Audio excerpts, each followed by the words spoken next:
Kapan atuh kerja? Ulang-ulang BDI mah. Jangan ngomongin kerjaan dulu, Neng. Menit.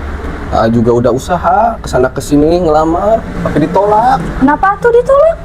Ya, zaman sekarang mah kamu nyawa sorangan, Neng. Kalau nggak ada orang dalam tuh atau kenalan nggak bisa kerja di sini mah. Apalagi sekarang kalau ngelamar itu kebanyakan pakai duit, Neng. Menit. Ya sampai kapan atuh nganggur terus? Caranya kayak gini mah Neng gak punya duit. Ya sabar dulu ya, Neng ya. Juga lagi usaha ini tuh, duh. Ya susah sekarang mah cari kerjaan tuh. Ya sampai kapan atuh kalau kayak gini terus mah Neng gak sanggup. Atuh Neng jangan kayak gitu, nanti juga dapat kerjaan. Ren, terus gimana? Ini habis balik gawe. Kenapa gitu? Kebetulan sini duduk, sini ada perlu. Perlu naon? Ini Ren, aku tuh lagi pusing, lagi cari pegawaian. Aku milu gawe atuh. Aya mas, pegawaian mah, tapi Naon eta?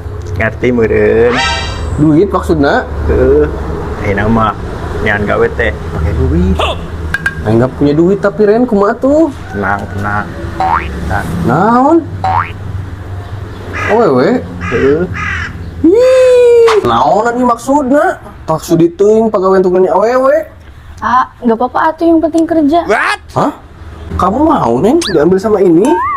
Ya atuh gimana lagi atuh Ya atuh. Kumaha? Erek tuh.